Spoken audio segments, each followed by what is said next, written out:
Hello guys, कैसे हैं आप सब। उम्मीद करता हूँ सब बढ़िया होंगे और खुश होंगे। तो आज की वीडियो एक्सप्लेन करने वाला हूँ Korean drama Pandora beneath the paradise episode number 5। अगर आपने अभी तक इसके प्रीवियस पार्ट को नहीं देखा तो डिस्क्रिप्शन में उसका लिंक मिल जाएगा, आप वहां से जाकर देख सकते हैं। तो चलिए वीडियो को स्टार्ट करते हैं। तो आपने अभी तक हमारे वीडियो को लाइक नहीं किया है, प्लीज वीडियो को लाइक करके चैनल को सब्सक्राइब कर लीजिएगा और एक प्यारा सा कमेंट जरूर कर दें, इससे हमें वीडियो बनाने का मोटिवेशन मिलता है। तो चलिए वीडियो को स्टार्ट करते हैं। एपिसोड की शुरुआत में देखते हैं जहाँ पर डोजिन और सुंगचेन यूरा का पीछा कर रहे होते हैं, लेकिन यूरा भागते हुए उनसाल्वे के पास आ जाती है और उसने सुंगचेन के पास से जो फाइलें चुराई थी वो उसे दे देती है। उनसाल्वे कहता है तुम्हारा ये फ्रांस का टिकट है, अब तुम फ्रांस में जा सकती हो। यूरा कहती है अब मुझे जाना होगा क्योंकि सुंगचेन मेरा पीछा कर रहा है। साथ में उनसाल्वे कहता है कि बॉस ने कहा है कि तुमने बहुत ही अच्छी तरह से काम किया है। इसके बाद उनसाल्वे यहाँ से चला जाता है। यूरा सोच रही है क्या हम इसके लिए काम नहीं करते थे, क्या इसका भी कोई बॉस है, यही जानने के लिए उसके पीछा करती है। बाद में उनसाल्वे ये फाइलें जो कि पेन ड्राइव के अंदर होती है उस आदमी को दे रहा होता है जिसने भी काला कोट पहना हुआ था।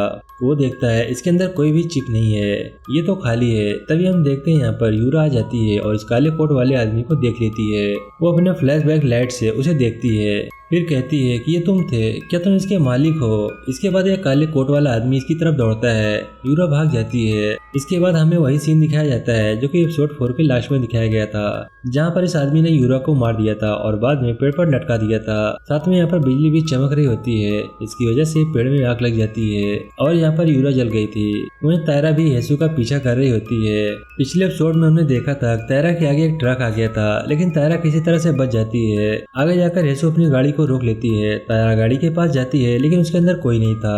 अब वो पास की जगह में जाती है और वहाँ पर अपनी बेटी जीवो को पुकार रही थी। साथ में वो हेसू को भी पुकारती है। बाद में हेसू दिख जाती है। हेसू यहाँ पर तायरा से पूछती है तुम अपनी बेटी को लेकर चिंता क्यों कर रही हो, तुम्हारी बेटी मेरे बेटे की तरह है, क्या मैं उसे मार सकती हूँ, क्या तुमने ऐसा सोचा था कि मैं उसे चोट पहुँचाऊंगी। बाद में हम देखते हैं यहाँ पर जीहू भी आ जाती है और अपनी माँ तायरा के गले लग जाती है। जीहू कहती है मैं गाड़ी के अंदर जा रही हूँ, तुम आ जाना। तायरा कहती है ठीक है। इसके बाद तायरा हेसू के पास जाती है और कहती है तुम ये सब क्यों कर रही हो। हेसू इसका जवाब तो नहीं देती, लेकिन हेसू कहती है तुम और जेहून मेरे स्पेशल शो के अंदर आओ और सभी को बता दो कि तुम कौन हो। मैं सिर्फ तुम्हारी मदद करना चाहती हूँ ताकि तुम फर्स्ट लेडी बन जाओ। न कहने के बाद हेसू यहाँ से चली जाती है। लेकिन बाद में जब ये घर पर आते हैं तो वो देखते हैं इनके घर के बाहर पुलिस आई हुई है, जहाँ तायरा को पता चलता है उसकी बहन यूरा की डेथ हो गई है। इसके बाद वो अपनी बहन यूरा की बॉडी के पास जाती है और उसे देखकर रोने लगती है। बाद में पुलिस यहाँ पे उनसे इस बारे में बारी बारी से पूछताछ करती है कि आप कल रात कहाँ पर थे, जहाँ तायरा बताती है कि मैं हेसू के साथ थी और जेहून बताता है कि मैं अपने घर पर था, जहाँ डोजिन भी अब घर का नाम लेता है। सुंगचेन यहाँ पर कहता है मैं अभी कुछ नहीं बताने वाला, मेरा वकील आने दो फिर मैं बताऊंगा। बाद में हम देखते हैं हेसू और डोजिन घर पर आ जाते हैं, जहाँ हेसू ने कैमरा लगाया हुआ था। अब कैमरे में देखते हैं कि यूरा घर पे आई हुई थी, जिससे जैन कुंभो और डोजिन बात कर रहे थे और उसे घर से जाने के लिए कहते हैं। अब हेसू को पता चल जाता है कि यूरा का ही डोजिन के साथ अफेयर चल रहा था। साथ में हेसू को यह भी पता चल जाता है कि वो बाली किसी और की नहीं बल्कि यूरा की थी। अगले सीन में देखते हैं यहाँ पर सुंगचेन यूरा को याद करके रो रहा होता है क्योंकि उसने उसके साथ डेट करने के सपने देखे थे। वो उसे शादी करने वाला था, लेकिन उसका कहना है कि डोजिन ने सब कुछ बर्बाद कर दिया। वैसे भी डोजिन जब उससे आखिरी बार मिला था तो उसने कहा था तुम मुझसे दूर रहना और मेरी फैमिली से दूर रहना, नहीं तो मैं तुम्हें मार दूंगा। सुंगचेन को ये लगता है डोजिन ने यूरा को मारा है। बाद में देखते हैं यहाँ पर जेहून भी आ जाता है और सुंगचेन को रोकता है कि तुम ये सब क्या कर रहे हो। सुंगचेन यहाँ पर रो रहा होता है। अब वो जेहून को सारी बात बता देता है कि यूरा और डोजिन का अफेयर चल रहा था। वो जेहून को बताता है कि डोजिन ने मेरा सब कुछ छीन लिया है, मैं यूरा से शादी करने वाला था लेकिन उस कमीने ने मेरा सब कुछ छीन लिया। साथ में हेसू उसे बताता है कि यूरा ने मेरे घर से फाइल भी चुरा ली थी जो कि एक चिप के अंदर थी, जो कि मानव परीक्षण के बारे में था, मैंने मानव पे प्रयोग किया था। जेहून कहता है कि ये सब क्या है, तुम ये क्या कह रहे हो। सुंगचेन कहता है ये बात मैं तुमको बताने वाला था, लेकिन इस प्रयोग के सफल होने का वेट कर रहा था। वो कहता है यूरा ने इस फाइल को चुरा लिया है और उसे डोजिन को दे दिया है, इसीलिए मुझे कुछ करना होगा।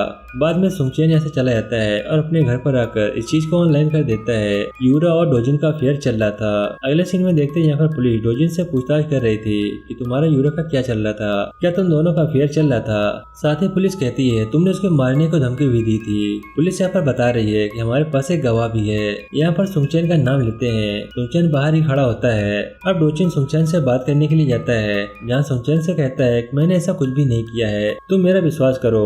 तो सुंगचैन कहता है कि तुमने उस महिला का फायदा उठाया है जिससे मैं प्यार करता था। डोजिन कहता है मैंने उसे क्लीन ब्रेकअप कर लिया था।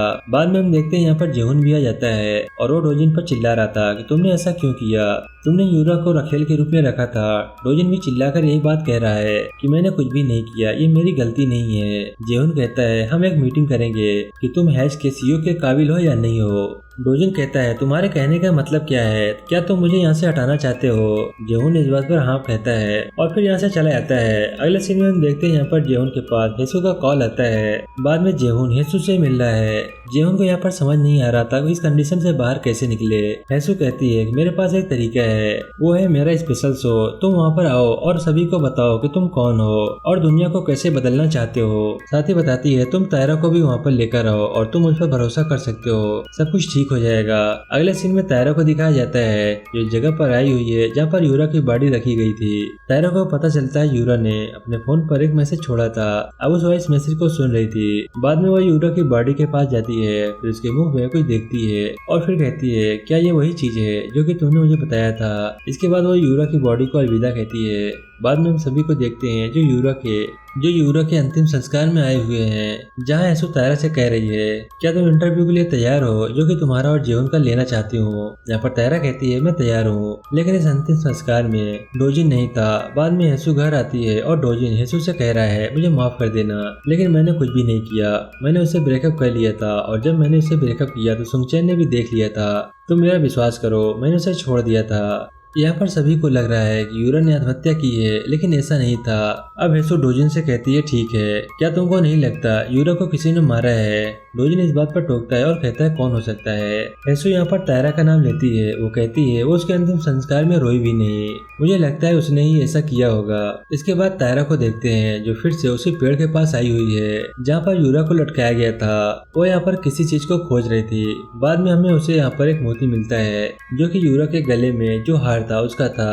तभी यूरा के पीछे एक आदमी आता है और वो उसे मारने के लिए दौड़ती है, लेकिन बाद में पता चलता है ये उसका सिक्योरिटी गार्ड पिलसुंग है। पिलसुंग यहाँ पर तायरा से कहता है तुम यहाँ पर क्या कर रही हो। तायरा यहाँ पर सच्चाई नहीं बताती, यहाँ पर क्या कर रही है। वो कहती है मैं ऐसे ही यहाँ पर आ गई थी। बाद में पिलसुंग कहता है मुझे लगता है यूरा ने आत्महत्या नहीं की है। तायरा कहती है तुम ये बात कैसे कह सकते हो। पिलसुंग यहाँ पर बताता है कि मैं यहाँ पर दो आदमियों को देखा था जो कि बात कर रहे थे, मैंने उनकी फोटो भी खींची है। तायरा कहती है मुझे फोटो दिखाओ।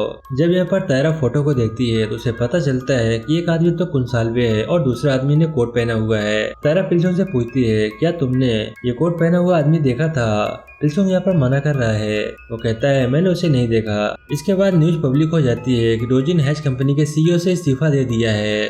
बाद में वो अपने पिता जैन कुंभो के पास आया हुआ है। जैन कुंभो यहाँ पर डोजिन से कहता है कि अब तुम हैच कंपनी के सीईओ नहीं रहे, इसीलिए तुम मेरे कुंजो ग्रुप पे ज्वाइन हो जाओ।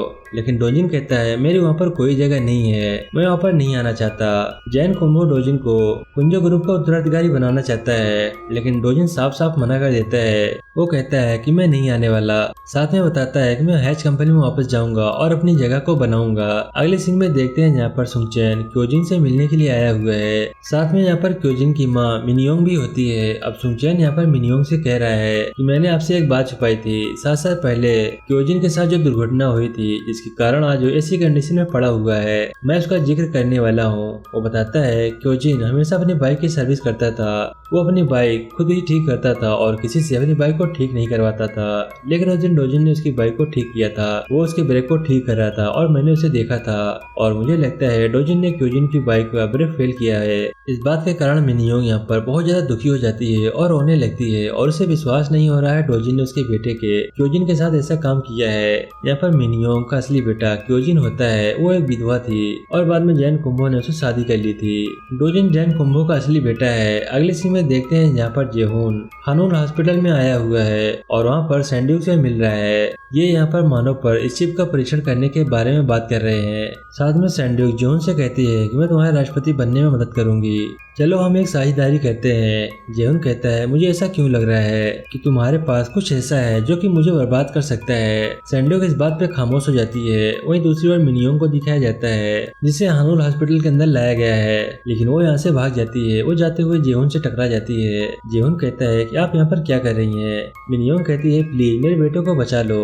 दूसरी ओर क्यूजियोंग को देखते हैं जिसके पास जैन कुमो आया हुआ है और वो यहाँ पर उसे मारने के लिए आया था। वो यहाँ पर इलेक्ट्रिसिटी बटन को दबाने वाला था, लेकिन तभी हम देखते हैं पीछे से डोजिन आ जाता है और उसे ऐसा करने से मना करता है। साथ में डोजिन कहता है अगर आपने अगली बार डोजिन को मारने की कोशिश की और मेरी माँ को फिर से उस हॉस्पिटल में भेजा तो आप मुझे हमेशा के लिए खो देंगे। बाद में हम देखते हैं जेहुन और मिनी को लेकर घर आ जाता है जहाँ पर मिनियोंग अपने बेटे के बारे में चिंतित थी। जेहुन कहता है कि सब कुछ ठीक हो गया है, डोजिन सही समय पर आ गया था, उसने क्यूजिन को बचा लिया था। बाद में यहाँ पर डोजिन आ जाता है। मिनियोंग गाड़ी से बाहर निकलती है और उसको थप्पड़ मारती है। डोजिन कहता है माँ आप ये क्या कर रही हैं? मैंने कुछ भी नहीं किया है। मिनियोंग कहती है तुम मेरे बेटे नहीं हो और न ही मैंने तुम्हें कभी अपना बेटा माना। ये सब कहने के बाद मिनियोंग वहाँ से चली जाती है। अगले सीन में हम देखते हैं यहाँ पर तायरा और जेहुन इंटरव्यू के लिए आ रहे होते हैं। सभी लोग उनका वेट कर रहे होते हैं क्योंकि सभी ने पहली बार जेहुन को उनकी पत्नी के साथ देखा था। इसके बाद ही दोनों हेसु के शो में जाते हैं जहाँ पर हेसु पहले तो सिंपल सवाल पूछती है, लेकिन बाद में यहाँ पर हेसु अपने सवाल पूछती है। वो तायरा के सामने 50 नंबर की फोटो रख देती है और सभी को बता रही है कि ये 50 नंबर है और इसी ने मेरे पिता टेसुन को मारा था जो कि पूर्व राष्ट्रपति थे। अब हेसु सभी को बता रही है मेरे पिता की डेथ 15 साल पहले हुई थी। अब वो तायरा से पूछती है क्या तुम 15 साल पहले उसी घटना स्थल पर थी जहाँ पर मेरे फादर की डेथ हुई थी? क्या तुमने मेरे पिता को मारा है? मुझे जवाब दो। तायरा ये सब बातें वो उसे पूछ रही थी और तायरा भी यहाँ पर खामोश होती है और इसी के साथ ये एपिसोड यहीं पर समाप्त हो जाता है। आई होप कि वीडियो आपको पसंद आया होगा। वीडियो अच्छा लगा तो प्लीज वीडियो को लाइक करके एक प्यारा सा कमेंट जरूर कर दें और अभी तक हमारे चैनल को सब्सक्राइब नहीं किया है प्लीज चैनल को सब्सक्राइब करके बेल आइकन पर प्रेस कर लें ताकि हमारे आने वाली वीडियो नोटिफिकेशन आपको सबसे पहले मिले। मैं मिलता हूँ आपसे नेक्स्ट वीडियो, तब तक के लिए बाय बाय।